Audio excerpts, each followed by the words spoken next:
let me ask you something. Do you ever find it hard to save money? You know that feeling, right? Your salary hits your account and then you just kind of watch it disappear. Paying for things you don't even really remember buying? Poof, it's gone. Well, if you feel that way, you are definitely not alone. In Brazil, get this, a staggering 72.4% of households struggle to pay their monthly bills. Just think about that for a second. That's almost 3 out of every 4 families finding it tough to make ends meet. It's so easy to feel like it's some kind of personal failure, right? A lack of discipline. But what if I told you the problem isn't just you? What if there's something else at play here? Something happening deep inside your own mind?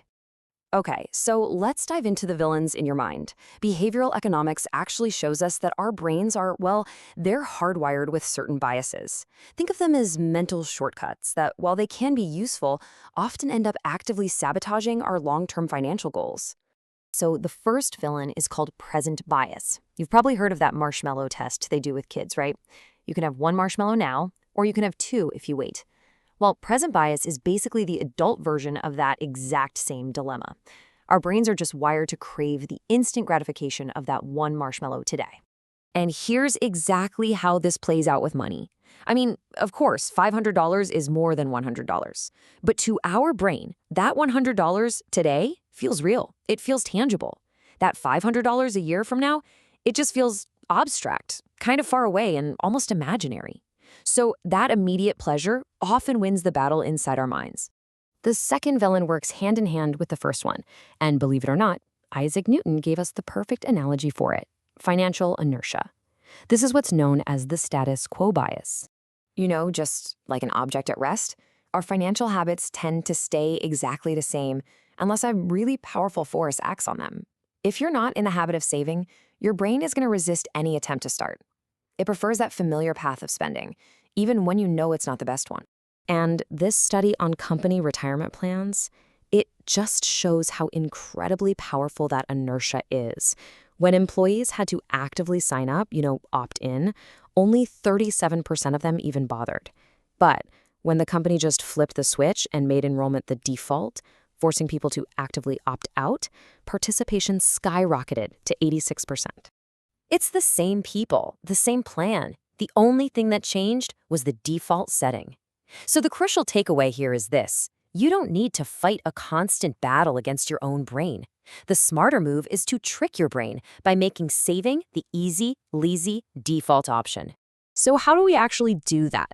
Well, here are 4 scientifically backed tricks you can use to turn your brain's own quirks into saving superpowers. All right, we're going to look at using physical cash, creating these mental boxes for your money, making it a little harder to access, and then the ultimate weapon, putting it all on autopilot.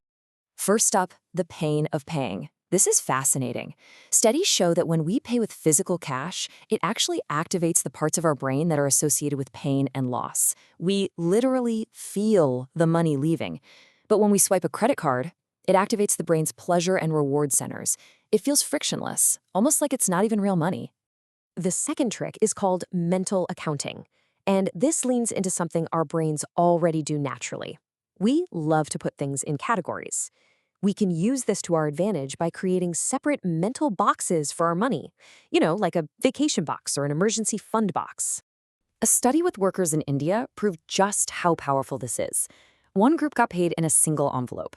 The other group got 2, one for spending and one for saving. The result? The 2 envelope groups saved a massive 72% more. Just by creating that physical separation, their brains treated the savings envelope as totally off limits. Our third superpower is to reduce liquidity. In other words, just create a little friction. See, the easier it is to get your money, the more likely you are to spend it impulsively. So once you have an easy access emergency fund, you want to make your other savings a little bit harder to reach. Just look at this. A bank in the Philippines offered an account where people couldn't withdraw their money until they hit a specific goal. The people who chose this commitment account saved 81% more than everyone else. They literally put a lock between themselves and their impulses, and wow, it worked. And that brings us to the ultimate solution. This final technique ties everything we've talked about together, and it weaponizes our brain's own laziness for our financial good. Hey, remember that retirement plan study? The real power was in the default. We need to apply that exact same logic to our own savings.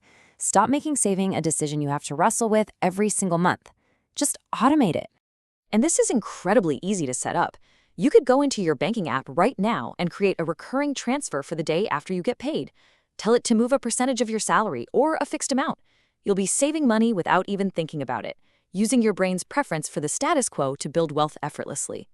So, you see, struggling to save isn't a character flaw. It's just a quirk of being human. But now you know the science behind why it's so hard, and you know how to use that same science to make it easy. The only question left is, what's the one small automated step you're going to take today to start outsmarting your own brain?